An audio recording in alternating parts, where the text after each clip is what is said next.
in certain situations, what do you feel like it's better to do? Are you willing to be a top talent in a promotion and being a champion? Or are you willing to be a mid-card talent and every once in a blue moon you might have interactions with R-Truth? Big men can do monster things without being monsters. This is true. Do you also consider Brock Lesnar a monster? To me, a monster is like when the name is brought up, it brings terror. That's what a monster is supposed to do. So when somebody's like, all of a sudden you hear the... It's like, oh shit, it's over. It is a monster. It's a person that is bringing fear into a situation. And when you hear...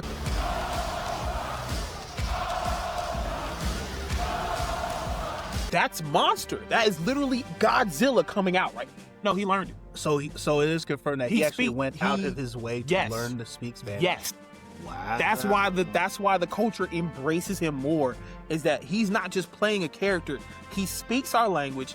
He's been in our community. He's dating one of our women. So he's one of us at this point. This goofy joke gimmick went from a goofy joke gimmick to a full and high stakes rivalry that became more than just a joke. The Mexican people took off with this whole thing. This was in like a big soccer, football stadium. They would have sold that bitch out. All of Mexico would have been in that motherfucker watching this match. If any of us got a chance to be in a WWE ring, would you want people criticizing you? No. So I just feel like it's like, dude, these are people who are pursuing their dreams, whether if it's Logan Paul, whether if it's I Show Speed, whether if it's BDE, whether if it's Lil Yachty. If you had a chance to bump in the ring with somebody like a Seth Rollins or something like that, you would jump ship at that. I wouldn't do that. Fuck out of here. You would definitely in a fucking heartbeat do that.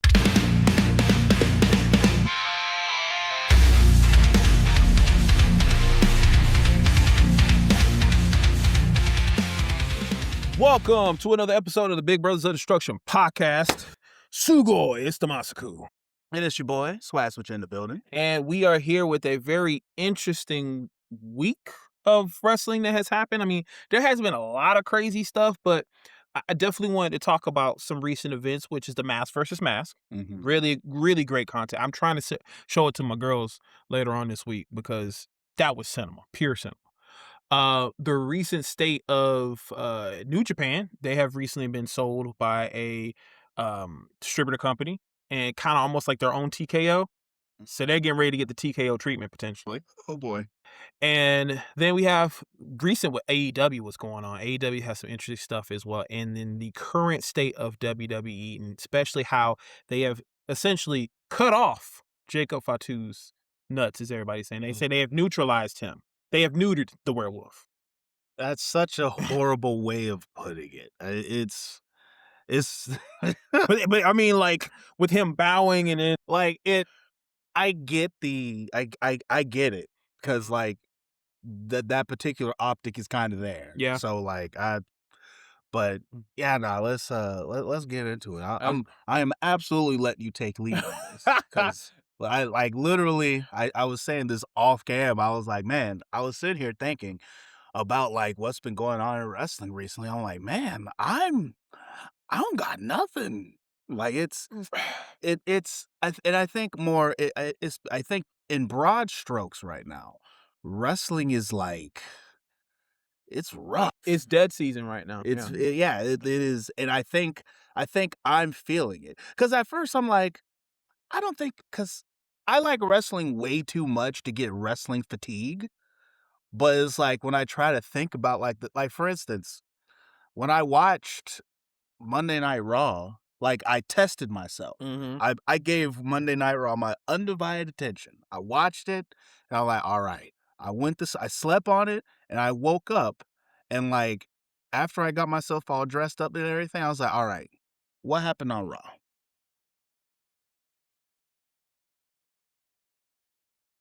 Jacob Fatu bowed to Roman Reigns. Mm-hmm.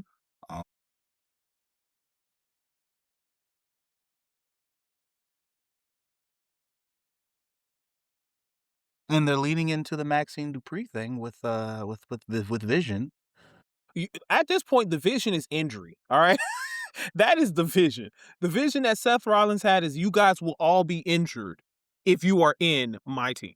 Like, if you're in my faction, you are getting injured. That is the truth of it. And the funny thing was, like, at that time, those were the only 2 things that, like, really stuck out to me as, like, I would say, like, particular anomalies that happened. Cause and the only reason why the thing with, Maxime Dupree really stuck out to me was the fact that, like, it hasn't been it had not been, up until this point, been directly spoken upon, because it's always just been, like, small quips of just, like, it's her backstage talking to Austin Theory.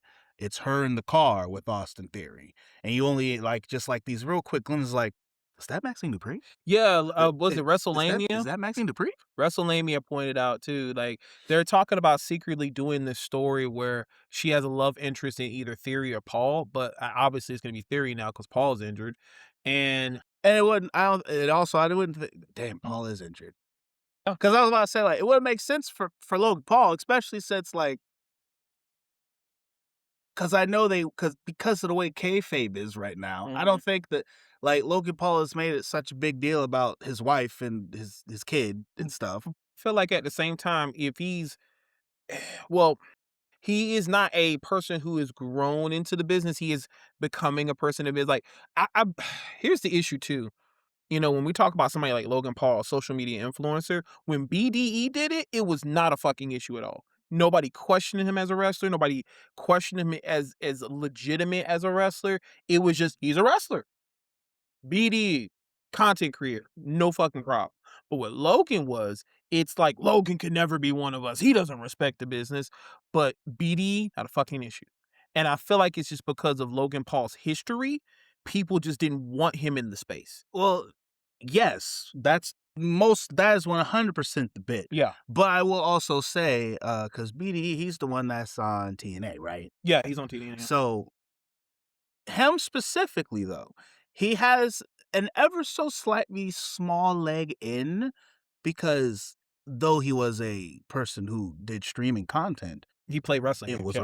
it was wrestling Yeah, yeah, content. yeah. And so where Logan Paul, I actually never knew what his content was. He did a lot of pranks and he did a lot of risque content. He did a lot of controversy. Oh, okay. So So then yeah. that's probably why. I And it didn't know he did pranks. he did yeah, he did pranks. And the thing about it is, especially with somebody like I Show Speed, he started wrestling. Nobody had well, here's the thing. I think with ISO Speed, that might have been just a one-time issue. And now Little Yachty's in the ring. Little Yachty is also uh bumping and starting to get his training in too. So, he had an issue where he was on social media. It's like, yo, I'm just a person following my dream. Like, don't knock me for that. And naturally, we as humans should not be upset about somebody who has an opportunity, whether if you are going to continue on in the business or not. But if any of us got a chance to be in a WWE ring, would you want people criticizing you? No. So I just feel like it's like, dude, these are people who are pursuing their dreams,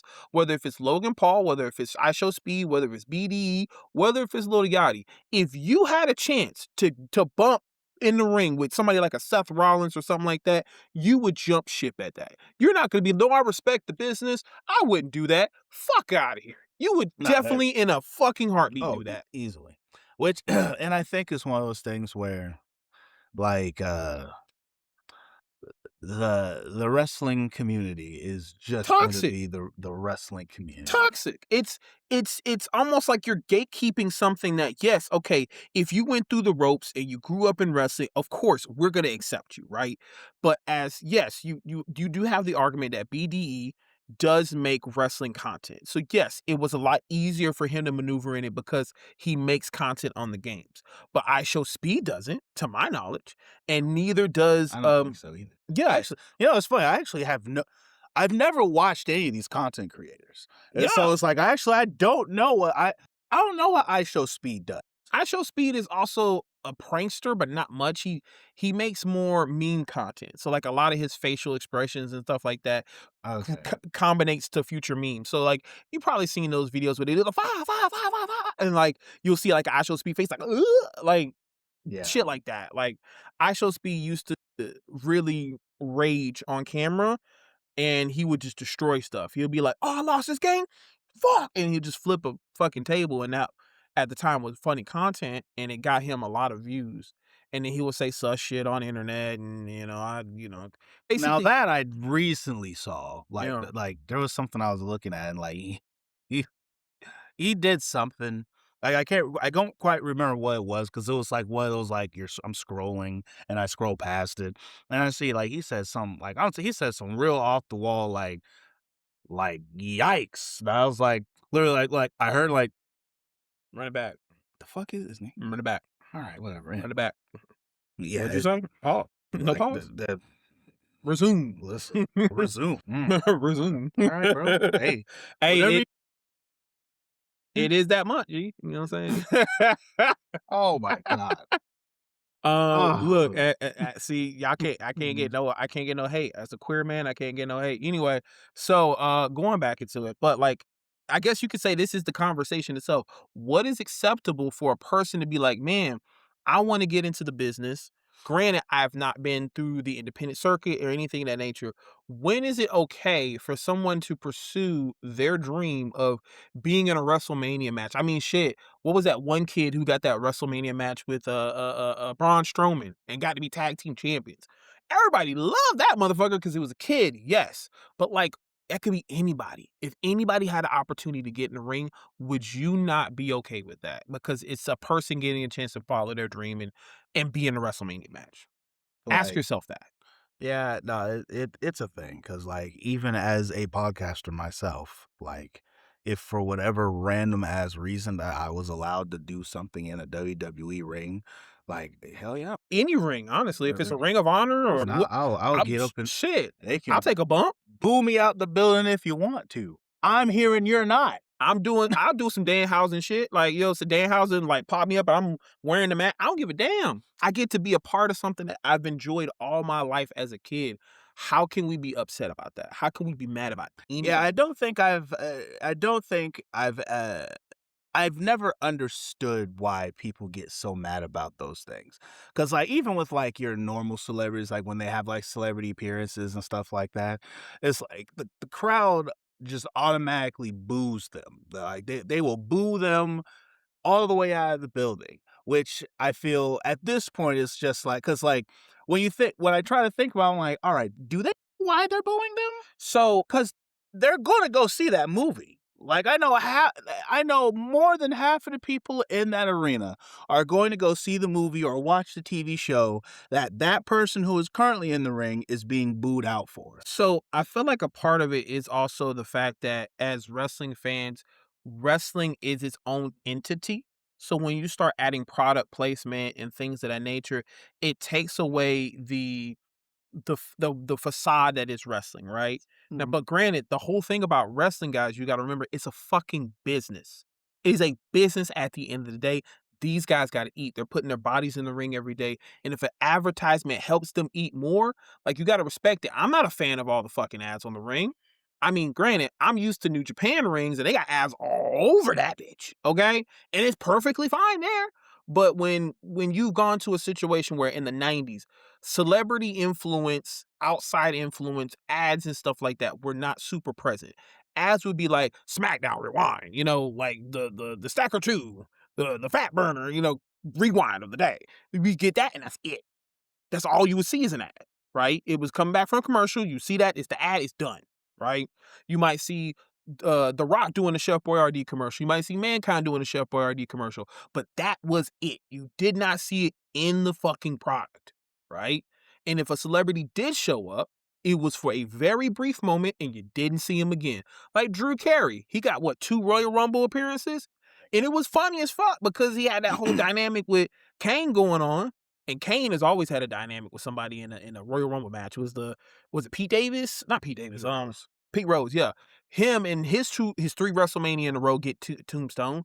We had no problem. It was tradition at one point. Okay, so it's back in the day. It was very small segments and moments, but now with the modern era and social media and influencers, we got to always see somebody in the audience, which also, I thought about this. Little Yachty has been at a lot of fucking wrestling shows. Okay. I don't know if you realize that, but he's been in the audience for a lot of wrestling shows. Mhm. But still, he don't get that credit that he would get in those situations. Yeah, he has been.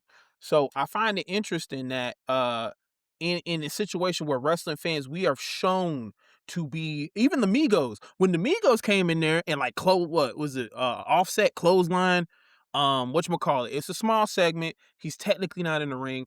I just feel like we gatekeep a situation so much, we make it difficult for um say if a person like a BDE or somebody else is saying, man, I actually want to get into that lane, but I can't now because the IWC is gonna fucking eat me alive. You know, I don't want that. You know, and it's one of those things where, like, with it happening, and I think it has a lot to do with, or at least currently, because like when I think back on like back in the past when it would happen, I think there was always just that idea of, especially with a lot of people like that you would see in the past, right? These were people who like you would see them, and it's like prior to this moment of them showing up on TV, there's been no showing in their, screen presence or whatever they do outside. So, like, for instance, if we take Drew Carey, right? Hmm. Like, when you see Drew Carey, like the Drew Carey show or his Whose Line Is It Anyway, or any of the things that he does when he talks in interviews, he never brings up wrestling or he doesn't talk about it like as if he's a fan. But they do have those moments where wrestlers do go on shows. Remember, Malcolm in the Middle had Bret Hart and everything. But And yeah, that's not what I mean, so yes, but what I'm saying, not so I much do when the hate when they do wrestler. that shit, by the way. I fucking hate it. I really hate Why? because it's like just like how they hate that, it's just like, okay, what is the thing that this wrestler is doing outside of coming in here doing the rock bottom or doing the Stone Cold Stunner or something like that? And like, I would rather them come as legit actors in a situation rather than, oh, it's Stone Cold Steve Austin in this episode. Like, But see, so it sounds like we're on. that's what I'm saying. You out here No, calling the pot black no, and no, no, no, no, everything, no, huh? no, no, no. That's what I was used to do when I was a kid. When I was a kid, right?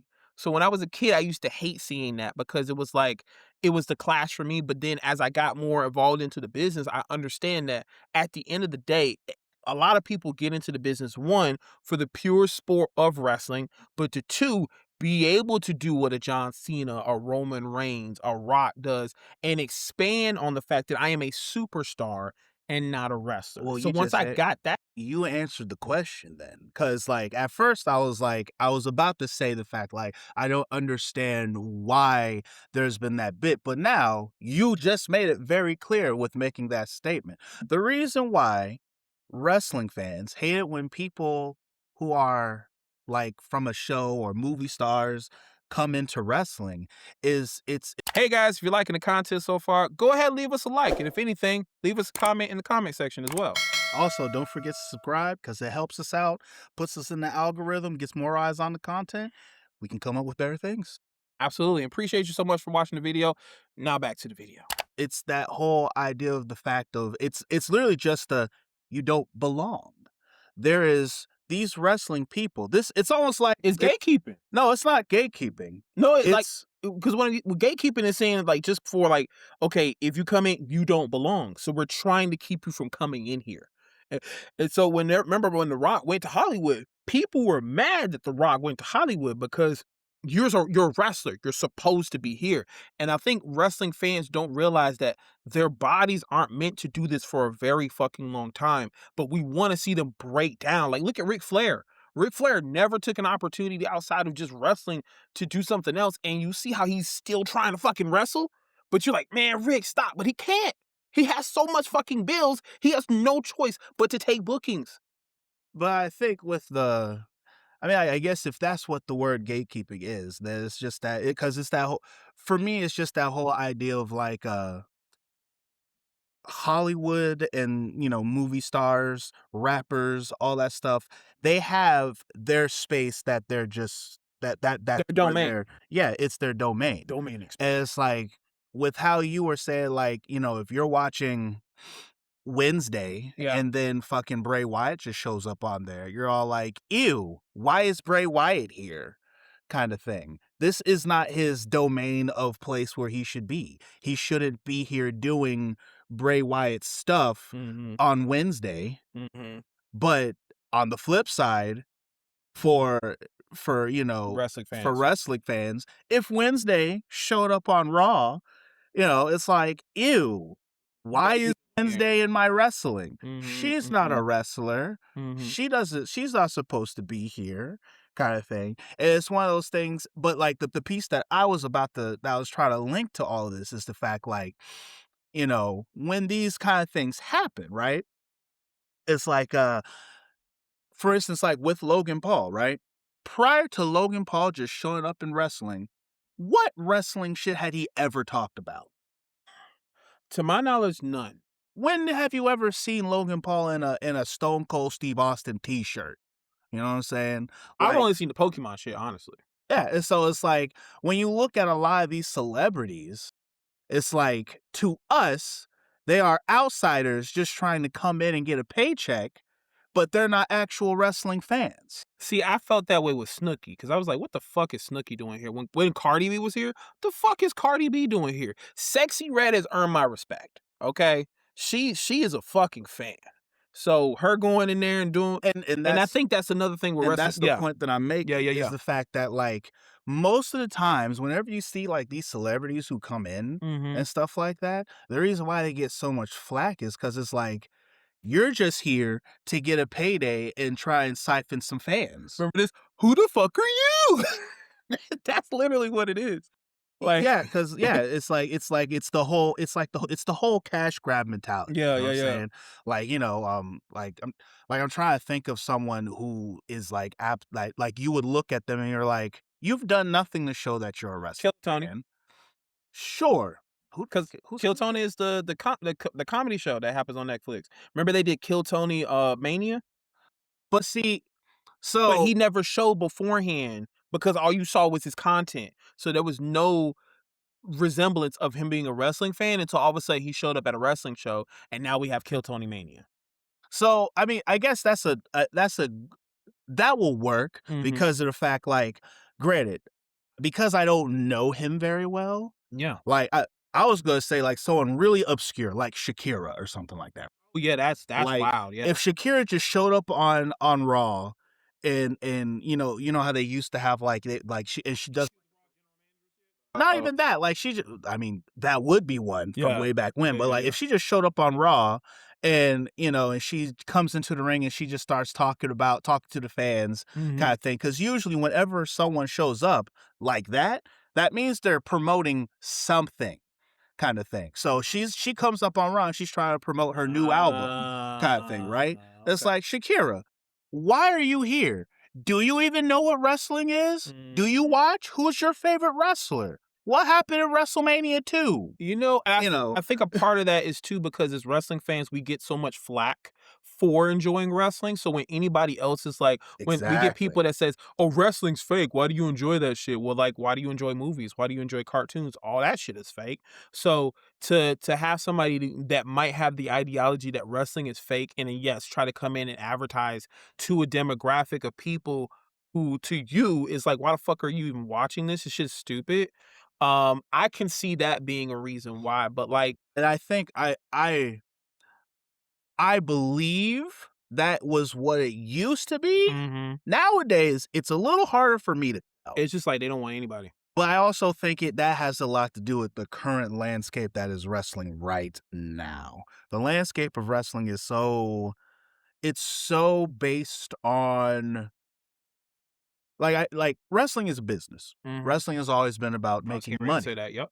But at the same time, the wrestling the business in wrestling has been taking over what wrestling is.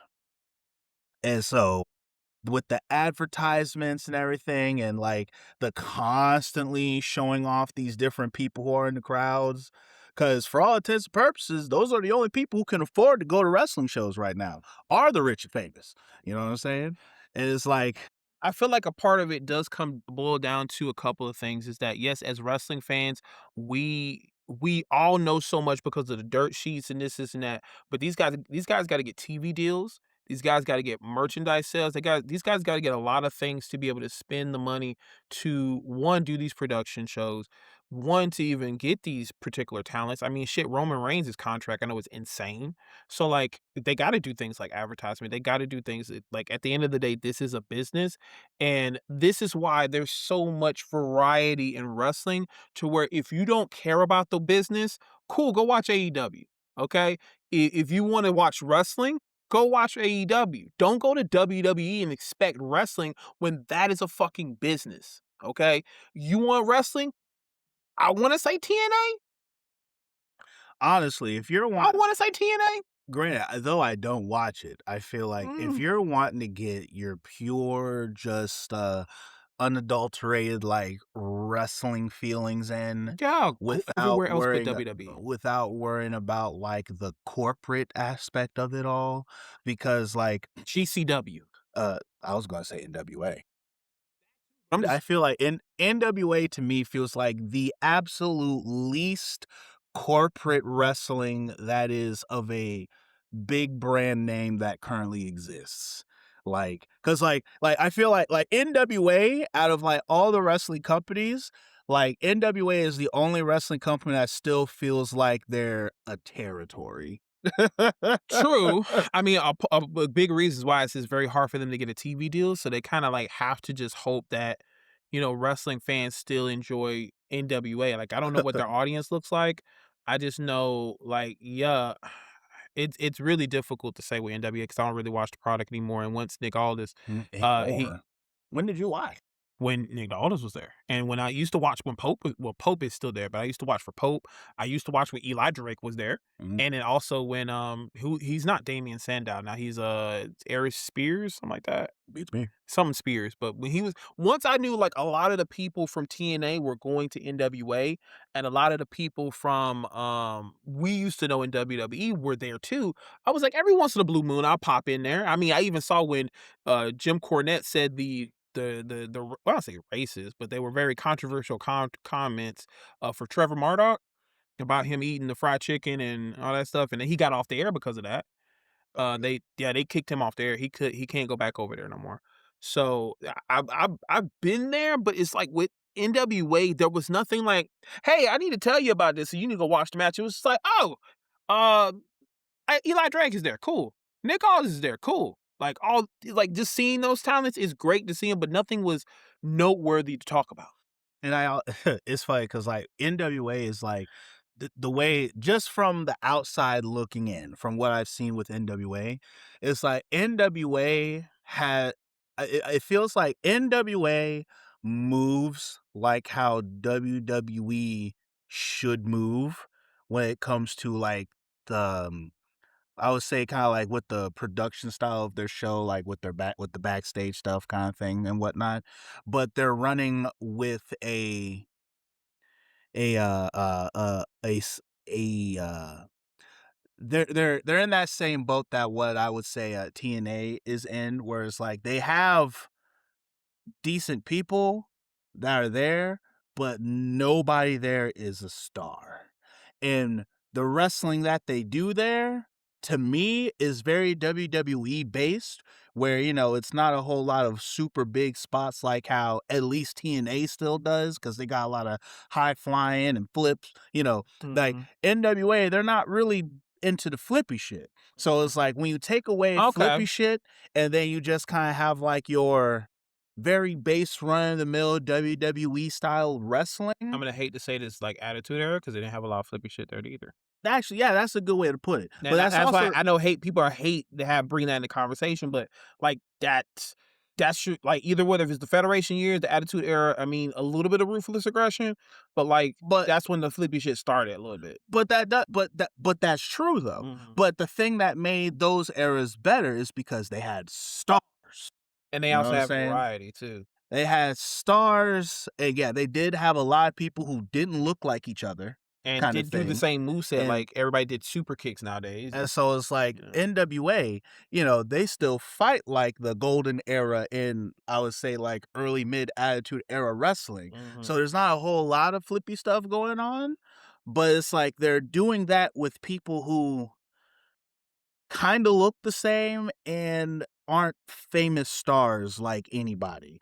So, which is the reason why they're not on TV, because they don't have anyone who is like a super important name doing something big. because somebody else is gonna snag them in a hot minute if they start getting Nora. So like it's kind of difficult because again, as it being a business, you want to keep talent, but you don't want talent to, I want to say, leave. You would hope the best for them, but it's kind of like a little bit of a monopoly situation. As always, we've always seen it as that. But overall, But no, that is also a big thing. That's probably the reason why they don't have any stars, because big stars you got to pay for them. hmm And NWA is like, unfortunately, bottom of the barrel when it comes to paying for stars, especially because like when you look at the landscape, you know, all of the bigger companies are also in the pockets of other slightly bigger companies. So AEW has New Japan. Well,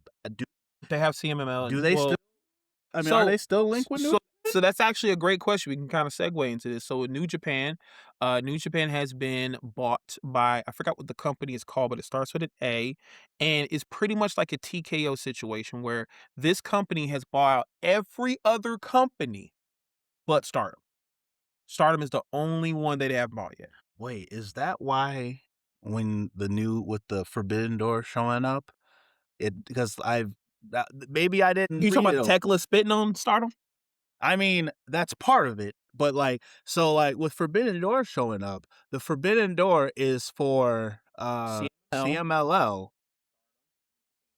Is still New Japan include? Okay, to so my knowledge. okay, because I was like, because I didn't remember seeing New Japan on that list. Well, the reason for Forbidden Door was for AEW and New Japan to get together. Like CMML and Stardom became in later on, but the original concept was AEW and New Japan. Which that I know, but I wasn't sure But if you that wonder, oh, changed okay. because of the It may have, because I mean, I haven't seen the logo recently. I didn't see any updates on it when I was watching not Dynamite.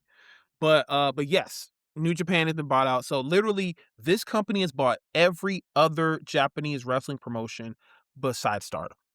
Mm, And so once they do get that, I feel like again it becomes a TKO situation because we don't know what they're going to be okay with, what they're not okay with. But it's unfortunate that the reason why New Japan had to do it is for the financial reasons. They have not had a star. They have not been doing the best financially in those situations.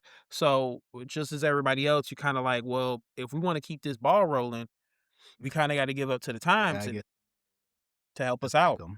Yep, so they got that. So, I wonder how much of the product is going to change as they finalize that deal. Could you imagine? Because the fact that they're whoever this company is, whatever their name is, they're going around buying all of these other Japanese promotions, kind of thing. Imagine if they say like, "All right, now, Keys, Oh, just combine them. make a Super Japan wrestling match." Like, And the thing about that is that they do that.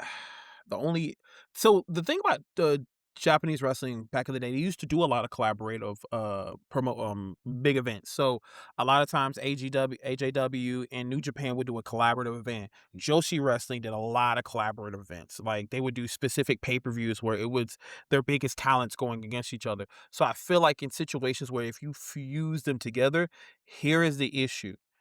Unless it's one promotion itself, then now you have to circulate, okay, we have all the best talents of every promotion. We only can have so many wrestlers on screen at a time. yeah. So then you end up becoming a WWE situation where now we have to make a main event. We have to make superstars. We got to do all this so that way these other people can get paid and they can eat too. Well, which Is exact. That's what I'm saying. like, Yeah. which is exactly, at least that's what it sounds like to me. It sounds like somebody has decided to be Vince McMahon, and they're like, "Hey, like all these territories." However, they're doing it like a step further, because Vince McMahon, he didn't go out and he bought all the territories. He He just just stopped went out. them. Well, no, he well, He I bought don't- he bought their best talent, which yeah, messed them up. he suffocated He them. choked them. It was like, hey, uh Bag over the face. I know y'all look good over there. But hey, Junkyard Dog, what if I give you this fat ass stack? All right, he's in. Cool. Hey, oh, he was y'all's biggest draw? He's my mid carder now. God damn it, bro. That hurts. And that's the thing about the business, and that's why I say in certain situations, what do you feel like it's better to do? Are you willing to be a top talent in a promotion and being a champion? Or are you willing to be a mid-card talent and every once in a blue moon you might have interactions with R-Truth? Fam, How big is that check? bro? That is a question that has been on my mind for like the last couple of months. I've actually been meaning to ask We it to were others. talking about it with Athena, because remember we were saying it with Athena, where Athena could be technically going back to WWE, but she's choosing to be the longest reigning women's champion in ROH. Yes, yeah, that did come up because it's like that whole thought process is like you could go to NWA and be their top draw, their heavyweight champion, and be their face of the company on a show that unless you watch it on YouTube, no one's gonna fucking know. Or you can go to WWE, get a dumbass gimmick, But that check, but get paid and are at least on TV. it's basically the equivalent of, are you getting paid $50,000 a year or $300,000?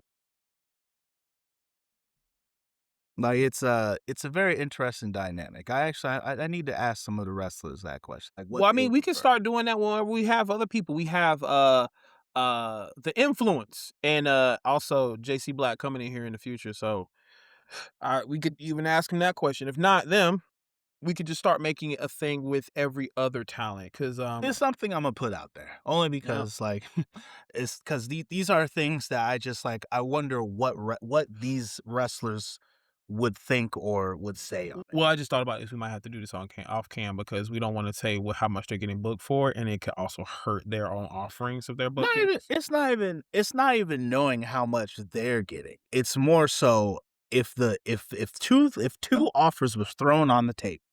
All right. Well, that's funny because we did that with Elias. He said, "Yo, I'll go anywhere. I go to ROH. I go to New Japan or whatever." So, But not so much of like which place you would go. It's not even the name of the company Mhm. per se. It's It's- just it's the situation Yeah. of would you rather be added? Would you rather go to a company that is kind of no name, but you can be made the face of that company? Or would you go to a big company that's got a lot of established main stars, get paid a little more, but you're like essentially like a mid-card jobber? I mean, shit. We could look at the Dogs. We could look at the Rascals. We could look at was it Mike Davis? Yes. We could look at all them people that left TNA to say, "Yo, I'm going to AEW," Yeah. I mean, and they ain't doing shit, barely. oh, you're actually talking about Doyle. Yeah, Doyle. Yeah, Doyle. Doyle. Jake Doyle. Yeah. Doyle. Jake Dongo Doyle.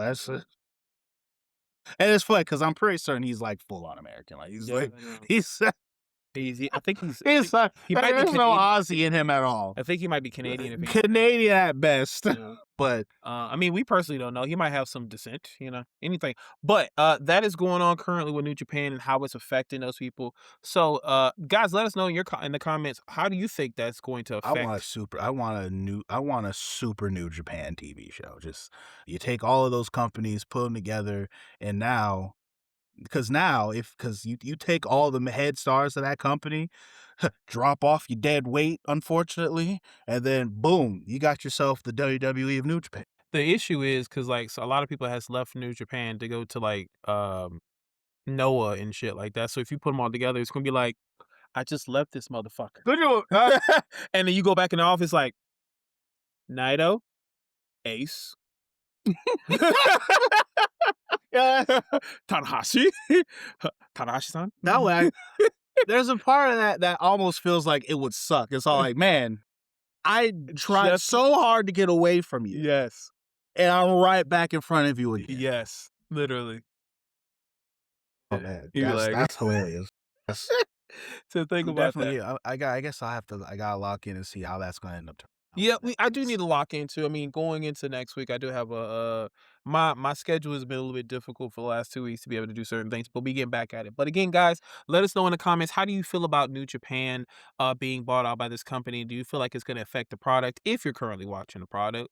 And also, how do you feel about anybody going into the business who is not originally a wrestling background? It could be a content creator or anything of that sort. How are you guys feeling about seeing those kind of people in your product as well? But as we go into that, we could definitely talk about this mask versus mask match, man. Do you know that bitch is an hour long?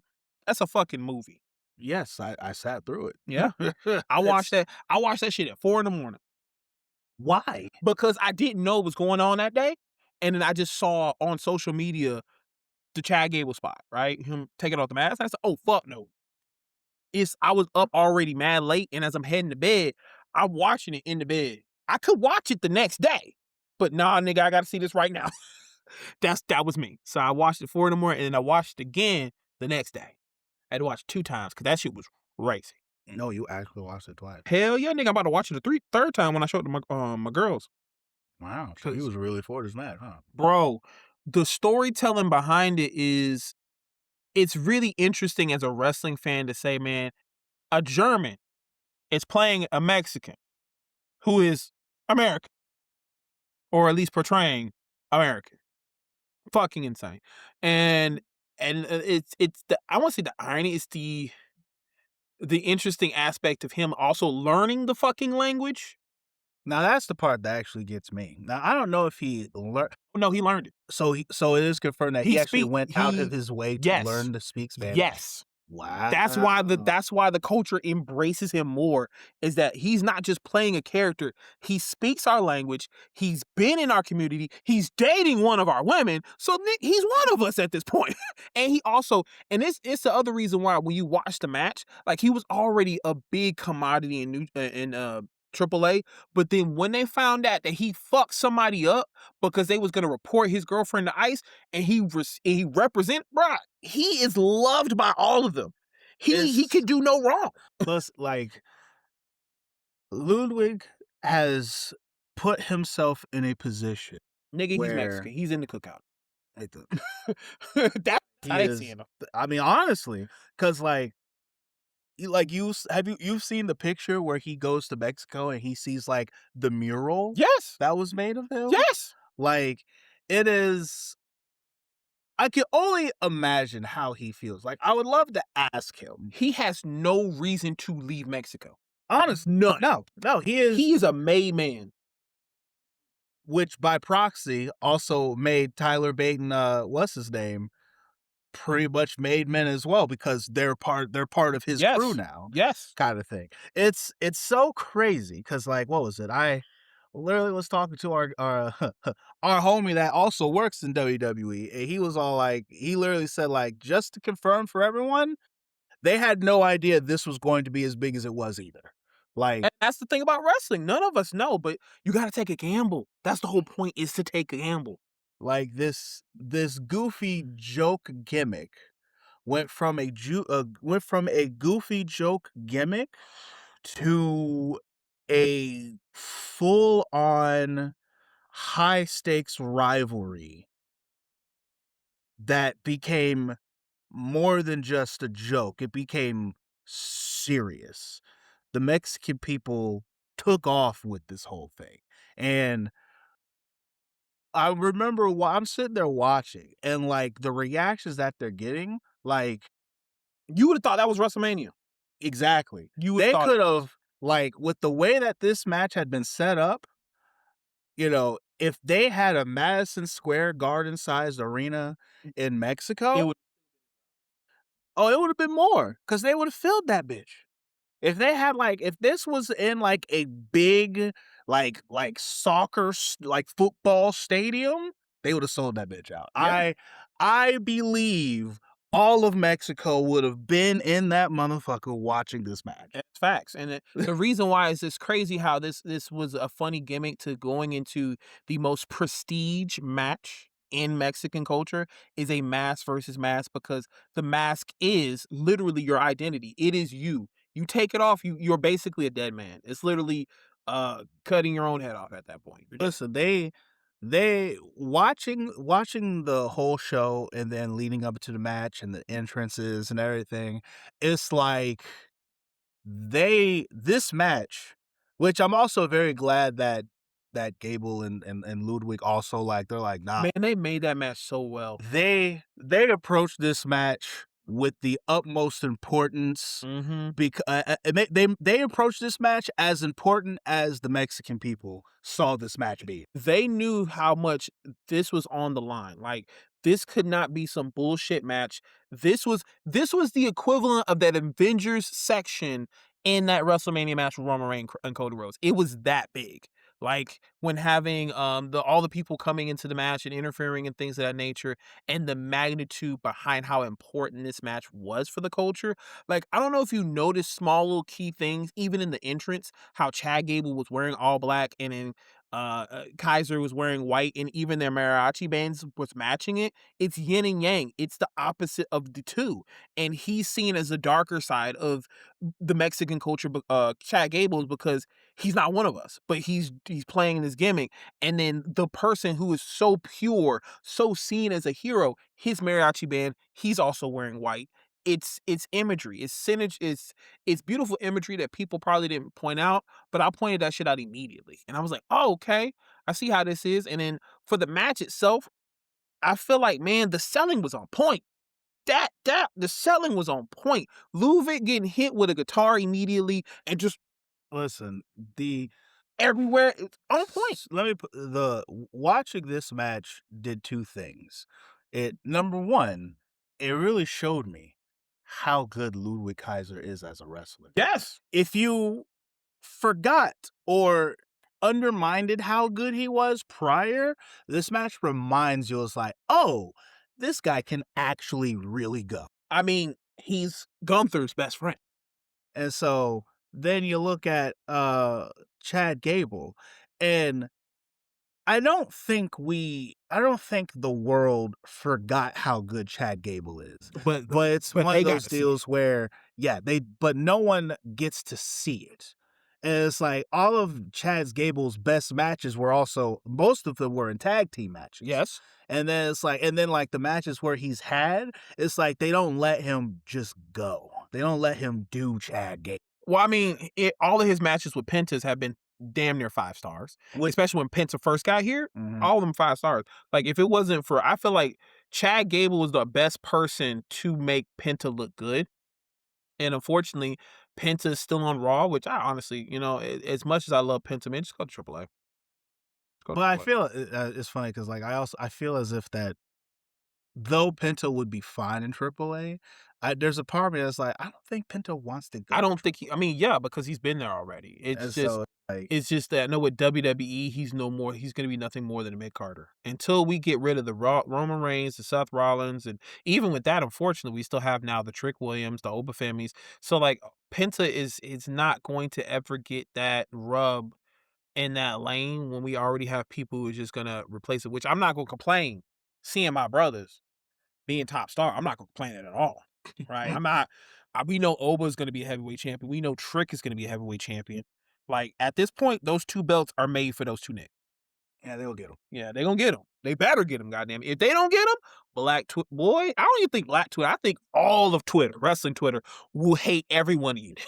Like TKO, you got one motherfucking job, and if Well, I you mean, miss, you already remember how I told you the fact of just that they better make sure they do WrestleMania right. well, I mean, even if they weren't in WrestleMania for the titles yet, maybe not this Mania. It wasn't even so much of them being there for the titles because they were in there. Oh, you talking about with them winning their matches? Yeah, Oh, okay, no, I'm talking about just future wise. You got one motherfucking job now. They better be champion at some point, and their reigns better mean something. Because for all of us to feel the way that we did about Brock Lesnar beating Oba again, and which is going to create the rubber match, which a lot of people are also saying that Brock Lesnar is going to somewhat cost Oba absolutely. the Because yeah that's the only way to make this work. yeah Like I don't understand why people are upset about that because Because it's predictable. We know what's gonna happen. it's like y'all, you know that we have to go this course. Now, the only thing, the one thing that I hope that they actually do is that once we get this rubber match needs to be like a definitive what's the word? I need Obafemi to create a match, not something like a Pujami. No, No. Like make it like almost. Why not?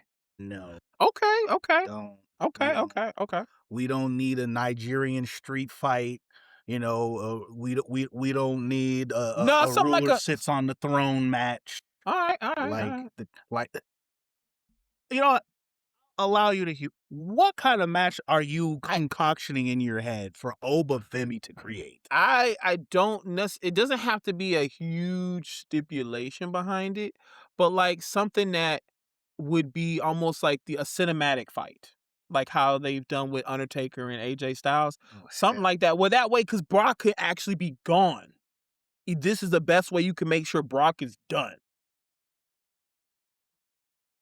but like so if it's Obafemi doesn't have like supernatural power. He Right? doesn't. He does. I'm not saying he got killing him off or something like that, but like, But you why? can, Why? but you could do something. Okay, so in a wrestling ring, you can't do something nowadays like you used to back in the day, where like a casket match. Wait, Right? are you saying like him like throwing him off the top of a building type Like they did Rey Mysterio?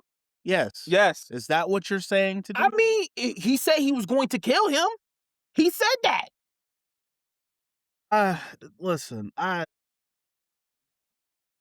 see. I know what you mean. You don't want the supernatural and all this stuff. Whatever. no, I don't even not want it. It's just that he doesn't have powers. He doesn't have those powers. We don't know. We don't need powers involved. We need to, okay, again, definitively, whatever it's going to do. If Brock is actually going to retire, do something that makes you like, hey, Brock should not return after this. So you're so you're more Like so if wanting to be like a buried alive or some shit like that. him to have some type of match where like the match ends up ending backstage so that they can like stage it as if You wrote Brock off TV. Brock Lesnar got blown. But see, the problem with that is the fact that I mean, I guess they could do it because Brock don't need it. Brock is the kind of person you will not see him in Civilization. He is perfectly fine in his fucking farm. So my suggestion that I've come up with is the fact that it needs to be a match with a stipulation, and I think that stipulation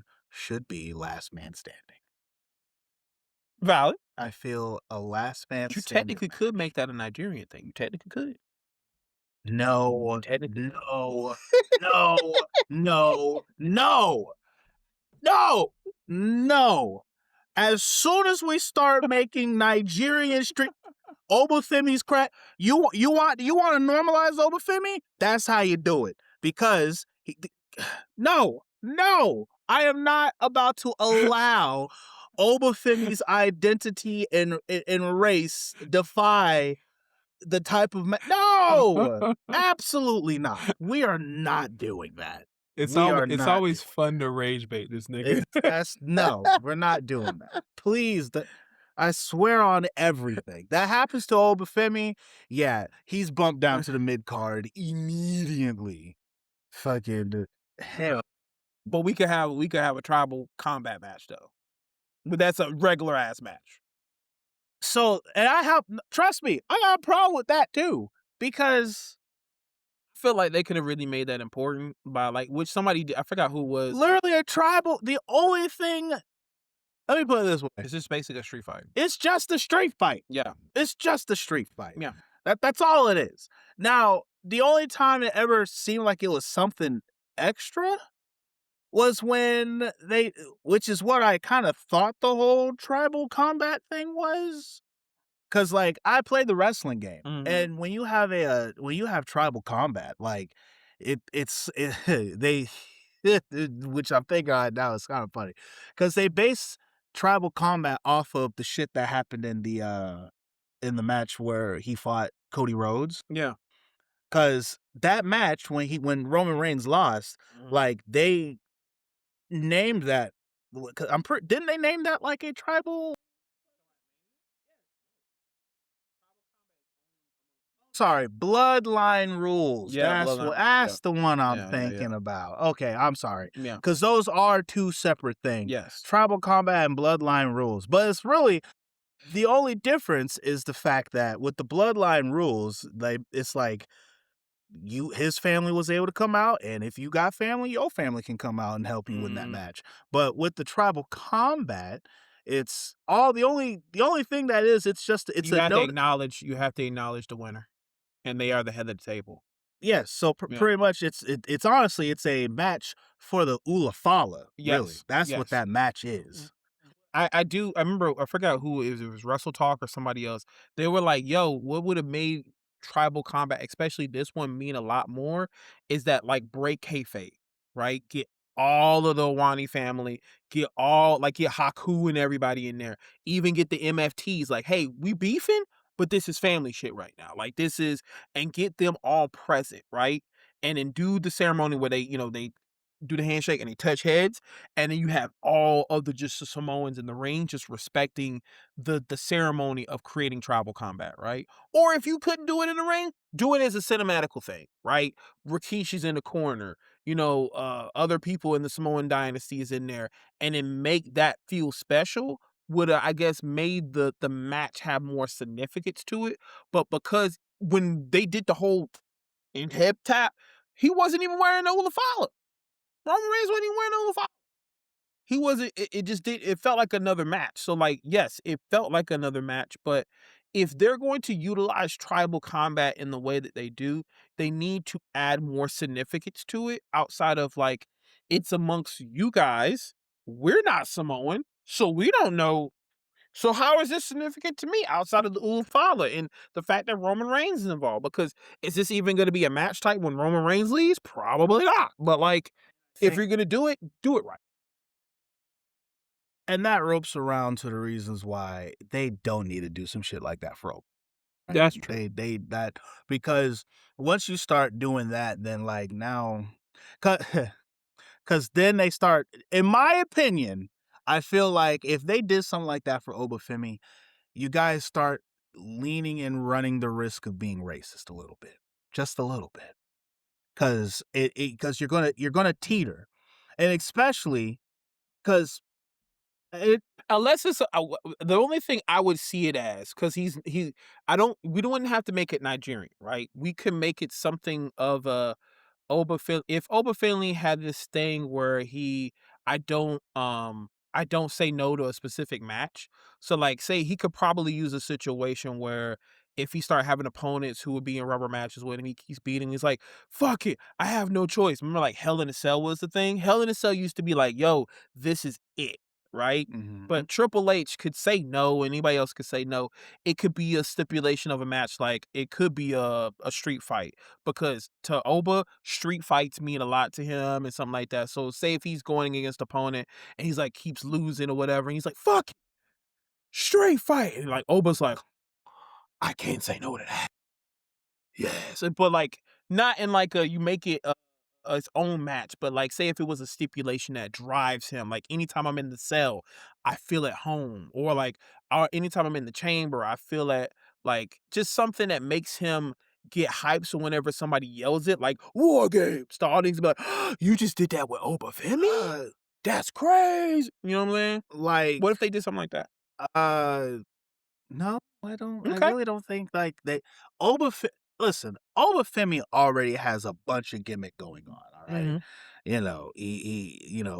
he as a lot of people have been calling it, uh, the aura farming for Obafemi is at a maximum at this point.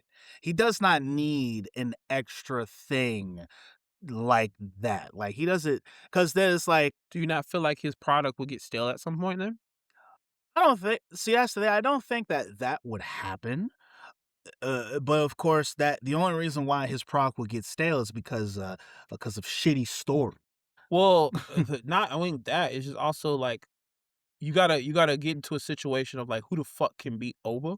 Because remember when you saw Ricky Saints beat him, he's like, nah, nigga, that's not believable, bruh.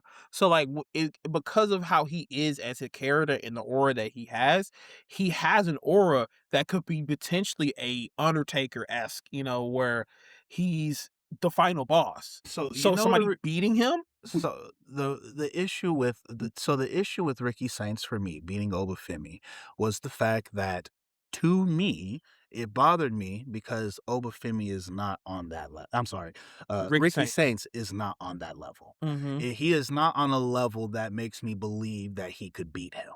And I actually kind of made this comparison in the back, not too long ago to Ray Zion. It's like, because it always goes back to Kane for me, right? Obafemi is currently in his Kane era.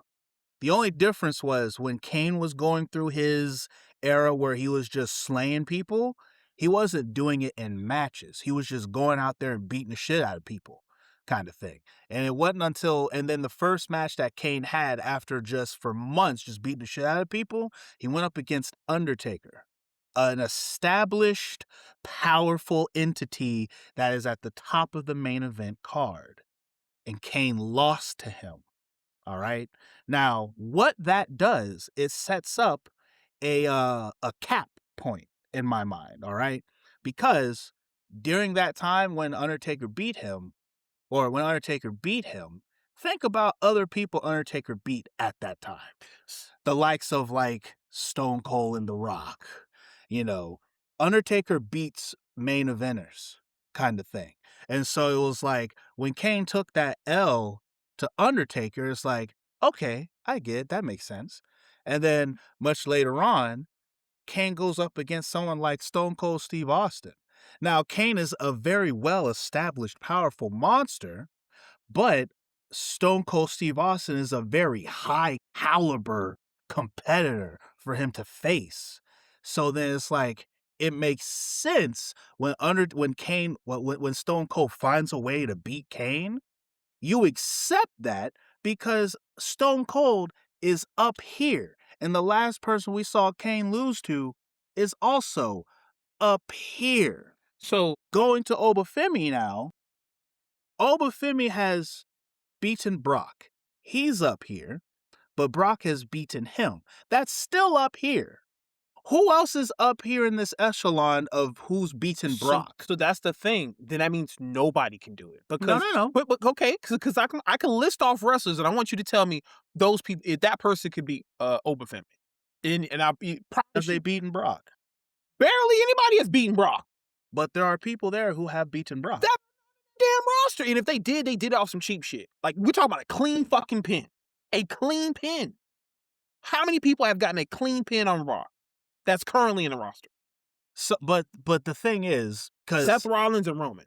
yes, but that is the upper card area. But now hear me though, Seth Rollins and Roman, okay. But then when you look at who has beaten Seth Rollins and Roman, the people who are at this point with Seth Rollins and Roman, these are the people who need to be fighting Obafemi. Okay, so that again, that could be just like how the content, like I see people do. I would just name off wrestlers, and I want you to tell me if that person could be Obafemi. If would it be believable if they got a clean pin on him? Okay, go ahead. Okay, so I don't have everybody off my tip of my head. Braun Breaker. Braun Breaker. With where he's currently at, almost, but not quite. Bronson Reed. Brunson Reed, because of where he's at, no. So He's Brunson Reed is. They have not put Brunson Reed is not in that upper echelon yet. But he's still one of those people that if I saw him get a clean pin on him, it would be somewhat believable. Yes, it is somewhat believable that he could beat him. Mm-hmm. Let me put it this way: Brunson Reed in both Brawns, Mm-hmm. okay? Both Brawns are in a position where because of where they're at right now, and this is literally just looking at where they're at right now. If we rolled this back a little bit, right? Mm-hmm. And if we're talking about peak vision, Mm-hmm. I would have told you yes. But Okay. because of where Vision is right now, neither of them know. Okay, so then that points it out again. So now we have those two individuals who, to me, ideally, if I saw them get a clean pin on Obafemi, I'd be like, yep, that makes sense, right? But now, okay, we start looking at the rest of the roster. Seth Rollins. Seth Rollins, yes, I could see it. Yes. Yes. Okay, obviously Roman Reigns. Mhm. Okay, Jacob Fatu. Yes. Okay, any of the Usos. Any of the Usos right now, like Jey Uso, Jey Uso, no, they're Solo, not in any that of them. because they're not in that upper echelon. Okay, so right now we technically only have 4. So we Listen, have 4. Seth Rollins, CM Punk, uh, yes, Jacob Fatu, Roman Reigns, Mhm. Cody Rhodes, Mhm. all those guys, Drew McIntyre. Mhm.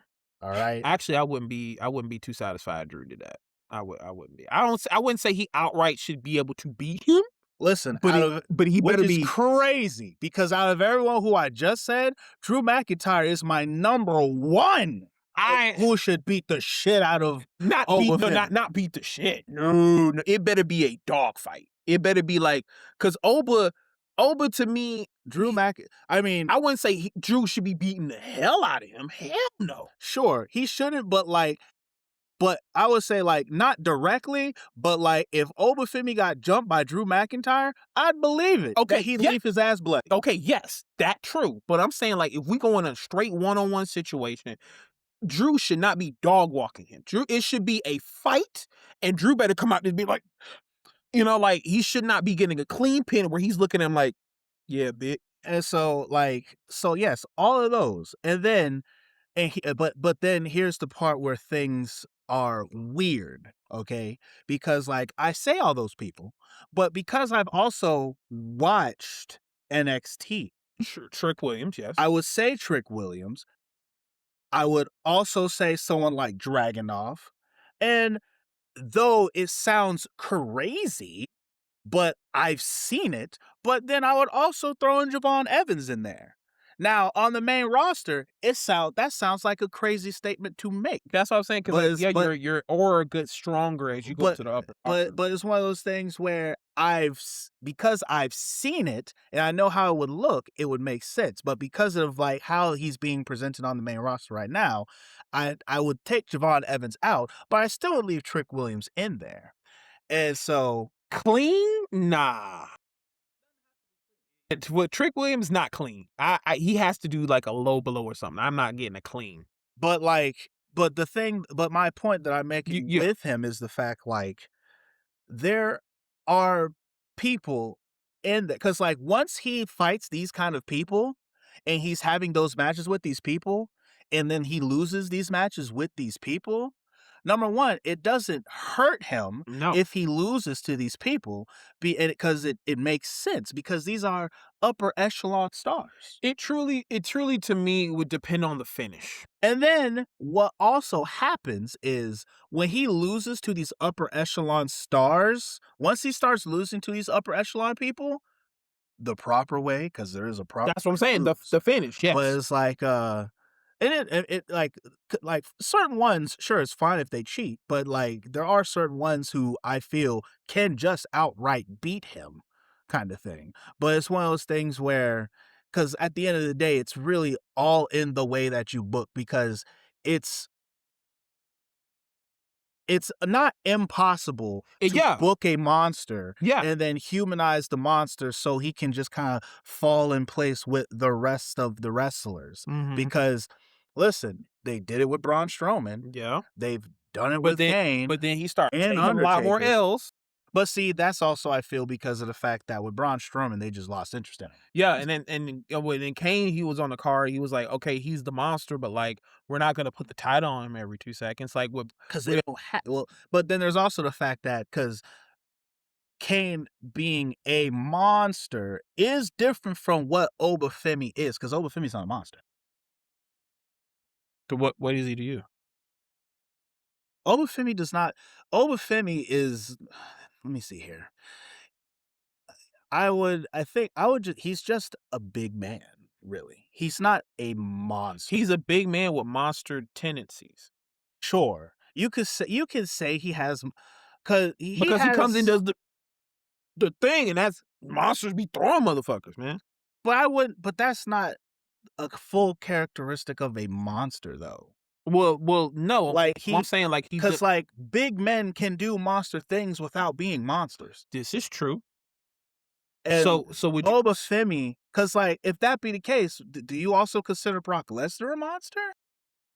In the eyes of the community, yes. I don't He's not see no him. big man. Think Brock To Lesnar. me, to me, a monster is like when the name is brought up, it brings terror. That's what a monster is supposed to do. So when somebody's like, all of a sudden you hear the, it's like, oh shit, it's over.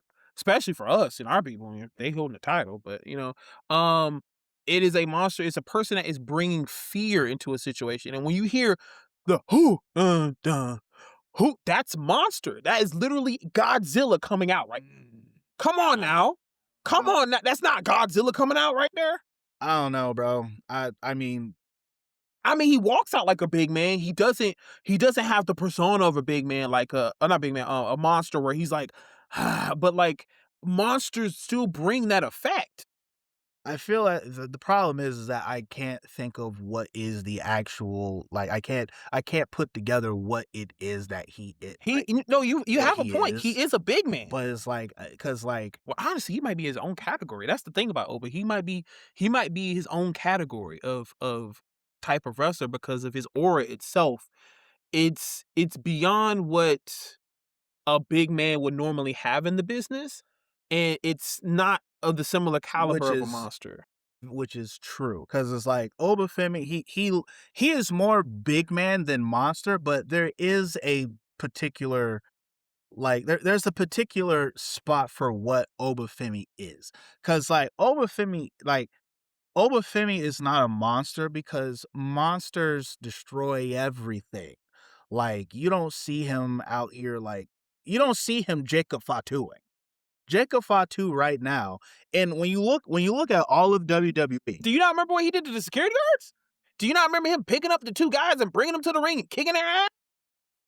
I don't see, that's the problem, because it's like, I don't monster tendencies, sure, but he's That's what I'm not a saying. monster though. No, He that's is what I not a said. monster. I agree with you that he's a big man, but with monster tendencies. I did say that. Yes, you did, but it's like, but even then, like, even with the small monster tendencies, because like, all big men do often, have those monster tendencies because they're big dudes. They Yeah. can throw their weight around. Yeah. Which is why it's like, I try to use that term very lightly, the monster tendencies, because giants have monster tendencies, but they're still giants. Big men, because like, the reason why I put him in that big man category is because like, though they can have, big men do oftentimes, like, dip in monster activities, So what they're if, still not, but they're not true monsters. so what if it was Monsters are out of control. you're correct. But what if it was like, okay, there's monster, like monster is the baseline, right? But then there's subdivisions. So it's like it has the tendencies, but it really leans more into the side of I'm actually a big man, but I still stem in that area of being a monster in some areas, like, how I may act if I'm being like, how a Big Show used to come around and punch everybody, like in being a terror and being a monster, like it's the core, right? But really you branched off and became something else. But you still every once in a while come back to this, but you're really here. So if that be the case, then it'd be more so, like, if that was the case, like, if you're talking about these branches kind of Yeah. thing, when you put the branch of like a monster and then a big man kind of Mhm. thing, like, he is big man, but then it's like a dip into monster tree. But that's no, because my thought process was like in all reality, in every situation when a big man is brought on screen, he immediately they try to make him a monster, right? Oh my God, he's so big, he's so this. Like think of when Paul White first came in there. He came in there through Austin, he looked like a monster because it's like, bro, he's big as shit. But then he became a giant, and then he became a monster every once in a blue moon. But he was all reality a giant. So I feel like same thing with Great Khali when he first came in and started squishing motherfuckers' heads. That was monster. But then he became the lovable giant. You see what I'm saying? Well, I mean, like, that he did transform into a level. Yeah, so that's what I'm saying. The core is this. But it's like, I don't think, because you're making it where monster is the tree and then monsters branch off into big men and giants. Because they normally present him to us as like, oh my God, look out. Like, think of even Omos when he first came in and he started being he did monster shit, but then he became big man. No, see, that's where I disagree. Because, like, when you present a big person, that initial look at them, sure, you're going to think, oh, he's a monster of an individual. But it's how they act truly is where it is. Because just because they're presented as being like this force of destruction kind of thing, does not truly mean that they fall into that particular bit. That's just the showing. That's what I'm saying. But it's like, but just because. So the core is they show you as a monster, but then you're actually this, and they branch you into those categories. That's what I'm talking about. But that does not make them that, though. No, that's what I'm saying. I'm not telling them, I'm not saying that they are all monsters. I'm saying they present you in the beginning as a monster, but then you become something else. I don't think, because I don't think that's an accurate way to look at it. I think it's you don't want these people to be immediately identified as monsters, but what I'm just saying is at core, whenever they're presented as a big man, whenever Braun Strowman took off his mask, it was like, ooh, that guy is scary, which is a monster, but then he became something else. Sure, well, I guess I'm not trying to like a monster to me is you stay in that lane. So like, while Rhino wasn't a monster, the gore itself was monster-esque. But see, but then that's where I think your logic falls. Because Okay. when you talk about with like a Rhino, Yeah. like, do you consider Rhino a monster? When he was in ECW, yes. Okay, Yes. so then, but in WWE, when they presented him as a monster. Like, but the he was problem, uncontrollable and he's coming and doing stuff like that. and but that's the thing though, because it's like I don't feel that the presentation of someone is what dictates what they are, kind of thing. So it has to be action. Because I could. Yes, because that's really what it is. The actions of their actions is what makes them what they are. So him spearing Chris 'Cause, Jericho into the listen, I SmackDown. could debut and look like a monster, but I then, like, when I first show up, but then not actually be a monster. You know what I'm saying? So what would you consider Rhino in WWE? That's like saying like Stone Cold Steve Austin debuts and he's like this uncontrollable dude swinging chairs and drinking beer. Like, saying like that's monster activity. Technically, when he came back from the injury and he kept causing a ruckus and interfering matches. So are you saying that Stone Cold's a fucking monster? In that point, yes. Because he went around causing, okay, so I guess maybe I'm not understanding to me what defines a monster. Because if you say a monster is uncontrollable, Austin was uncontrollable. So is that not a monster? So then what is a monster? You're saying, I'm talking overall persona. So they can't be anything else but that. Listen. Because if that's the case, then that's Lio Rush. So right now, right? Because it's not so much that they can't be anything but that, because people change gimmicks all the time. Mm-hmm. Sure. But like, just because Stone Cold one time showed up and was swinging chairs and attacking everybody and beating everyone's He was doing ass, that for a whole story. But that does not make him a monster. So that's what I'm saying. What definitive thing? He was a monster in that moment, sure. Yes. So that's what I'm saying. What makes a person? This is their archetype. This is who they are. And we're not using Kane as a threshold because Kane's situation is significant to Kane. So if we're talking about anybody else that's coming into the business, what would make them a monster? So, well, that's the thing though, because Kane is a monster. Yes. The only time Kane wasn't actually a monster was when he kind of went into that corporate Kane thing. But even then, when he puts the mask on, he became that monster. Yes. So it's like the monster, it's not, when it comes to someone who is a monster, it's not so much the fact that they have one splurt of. We've got past that part. I'm just trying to find out what is the definitive thing. What is the definitive thing? Someone who is a monster is someone who because like they have this bit of, like, yes, they put fear in everyone. When they fight, they are very savage and very, tyrannical in the things that they do. They fight in a way as if like they're just always trying to hurt someone. Right. They're ravenous. Which is fine. Yes. Rhino, he is a monster. Yeah. Yes. And he always has been, but later on they stopped using him as a monster. Yes. Jacob Fatu, he is a monster. Yes. He does those things where he's uncontrollable. He attacks anyone and everyone. You know what I'm saying? He's out there. He's doing things to try and hurt you Bronson and Reed. stuff like that. Brunson Reed is not a monster. Like the tsunami itself is the main thing that makes him a monster moments. But that he has a move where he's gone out there and he's attacked people repeatedly and stuff like that. But it's like, his the way that he carries himself, the way he moves and everything, big man. It's more big man. He's not going out there, ravenously just attacking motherfuckers just because he can. He's got more sense than that. So this is a person who going back to Braun Strowman. Yeah. Okay. When he became the monster among men, do you remember how he used to move? I'm not. You I'm not remember finished seeing with the things that I'm not finished with you yet. Yes. Like how he did what he did to Roman Reigns. That's monster shit. Brunson Reed never did anything like that. Outside the one time he's gone out there and he tsunami'd people.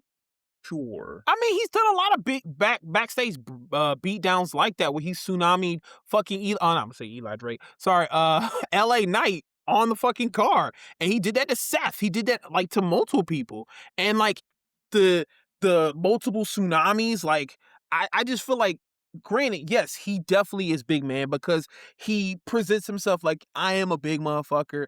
I am this, but he definitely has monster tendencies. Sure, but that does not make you a monster. I know, correct. I will agree with you on that one. But to me, Obafemi, he is, as of right now, the best way I can describe him as being a big man. But like Obafemi he may have monster tendencies from time to time. Like, he may throw his weight around. But like, he's not out there Braun Strowmaning people. He's not out there wild like Jacob Fatu. He does not put the fear of God in someone like Undertaker did, or even more so Kane would. Hold up. When you look at peak Kane... Hold up now. You telling me Obafemi doesn't bring intimidation? Intimidation, sure. Not fear. I don't think he is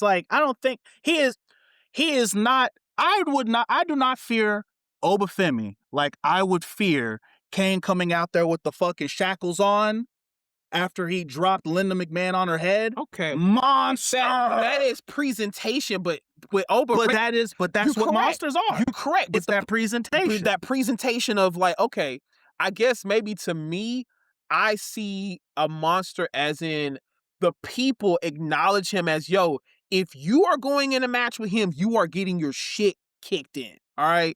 And whenever the crowd starts chanting Oba and he's coming to the ring, it's like that one meme where you saw it's like you're in the ring and Obafemi's coming out to the ring, right? And it's just like, that's you, bro. Bro, like, he falls more as if he's like an irresistible force type figure. That would make more sense. I would 100% go on. Brock Lesnar is an irresistible force, okay? But this is just a terminology that just came. That's the first word I can think of that I could put him into a slot of. You know what I'm saying? No. That makes, because to me, a big man is like, he's somewhat still a person. Yeah. And yes, Obafemi is still somewhat a person. And that's the other bit why I separate them from one to the other. And then that makes more sense now. Because like you see more of a monster being like, he's not human. He is, and that's why I was asking, is Lio Rush a monster? So Lio Rush, there is a monster type thing that his current character that he's doing is a monster in a sense, but I have not seen enough of this character to truly say whether if it's a monster. Because Because yeah, he is he's not doing destruction. His character is because like he's almost like a he's actually more of a mankind. mystic, I would say.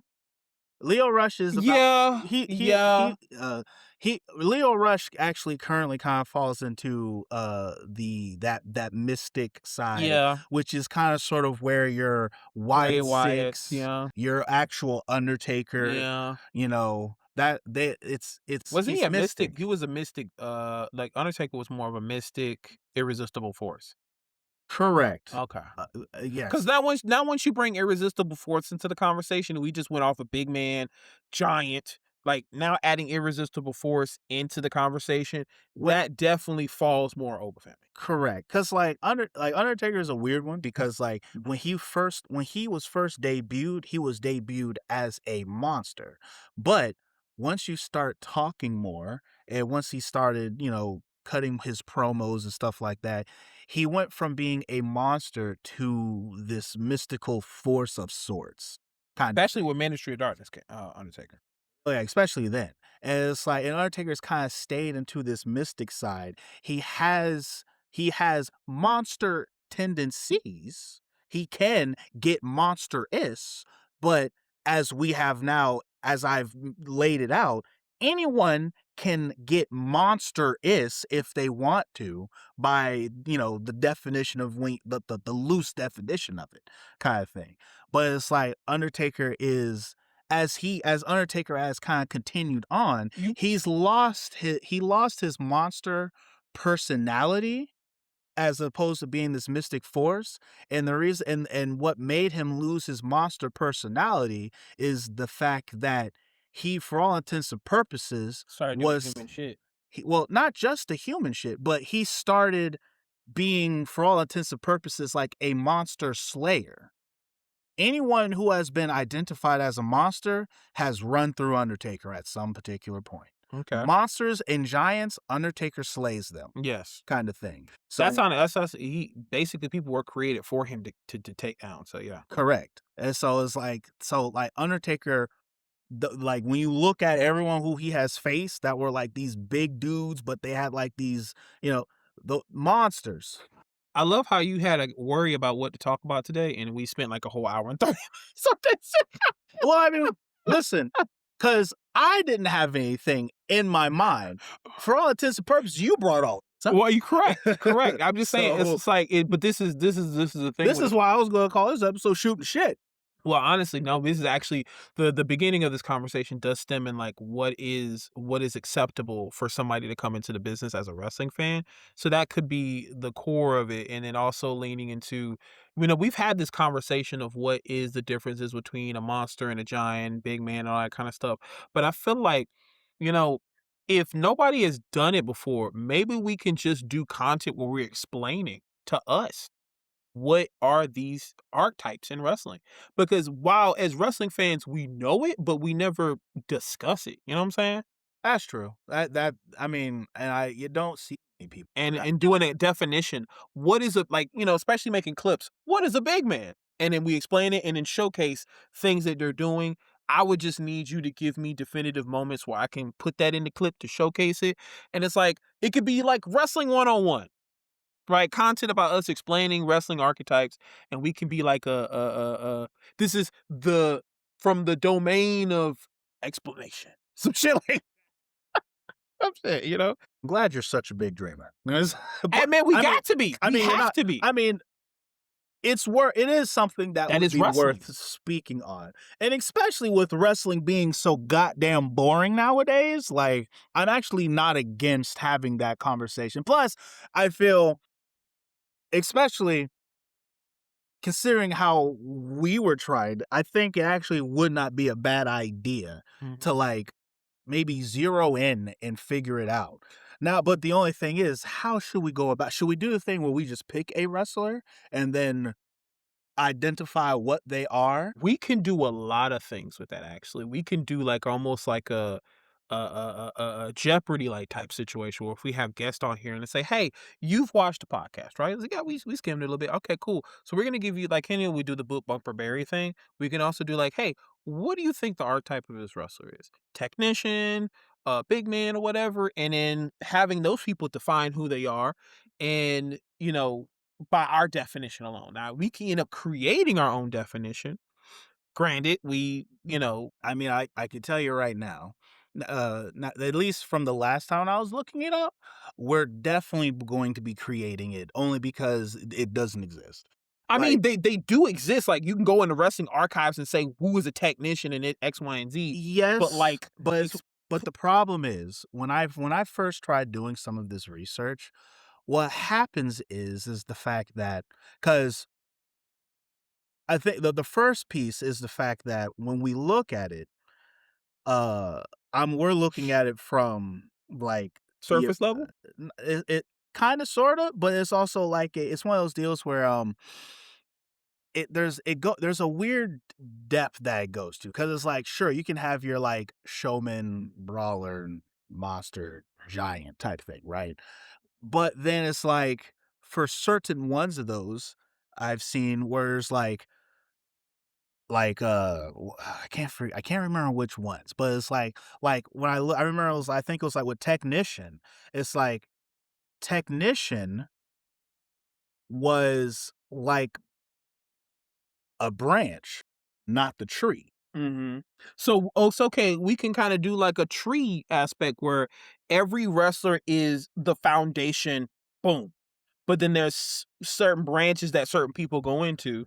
And the issue is online from what I've seen, there's no there's no true definitive what's the tree versus what's the branch. Mm, And so, we could do that. cause like when I was looking at certain things, cause like there's brawlers and then there's fighters.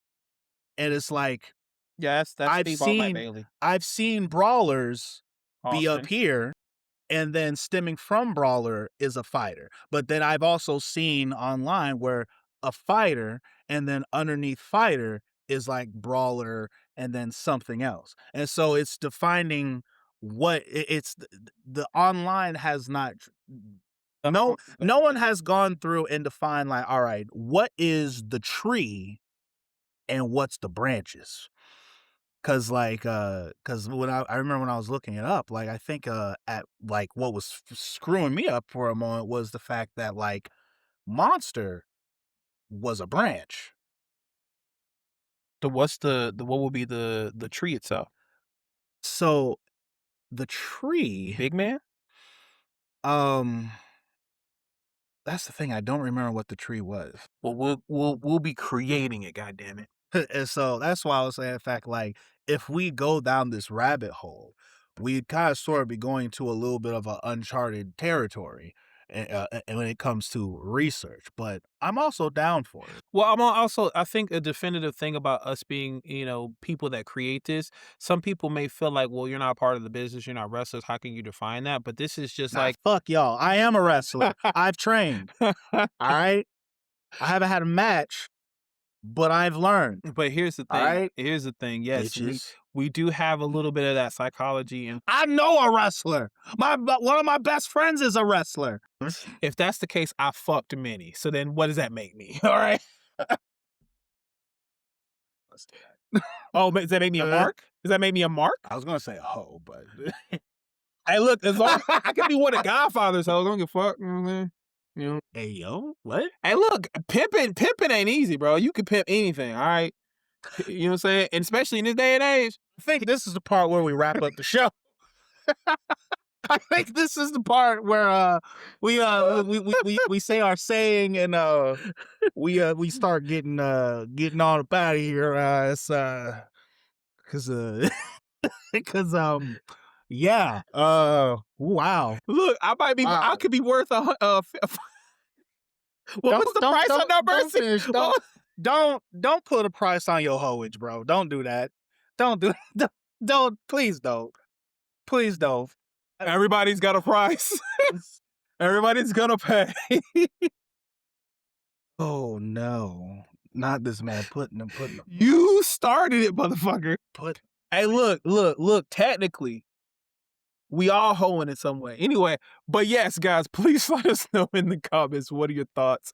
If you feel like, one, having a definitive dictionary of what is considered a monster, big man, technician, all these things, and be able to categorize it with your wrestlers, would that be a useful tool as wrestling fans? Because, as you can see through our back and forth, we both have disagreements on what we feel like a monster or big man, and I feel like that course could be for everybody could have that similar situation. So let us know in the comments, do you guys have that same difficulty being able to define that, and would you like seeing something like that created? Or are we just two guys that just read way too far into shit? Like, We've already been told that in the comments. which is, I mean, Yeah. I mean, it is what it is. It is what it is. But I mean, hey, you're watching. We're here. But as always, guys, we definitely appreciate you guys being here. I'm gonna be starting a Patreon soon, so that way you guys can see some of the behind the scenes things that we do, especially when we're in the domain of destruction and our moments with wrestlers that we have here off screen and all that kind of stuff. So be on the lookout for Patreon and see opportunities from there. But as always, in the Big Brothers of Destruction podcast, the ring is sacred, the questions are real, and the destruction is guaranteed. Sugoi is the Masaku. It is your boy, Double JB. Swag switch in the build. You adding shit now. Okay. Until next time, guys, you guys have a good one.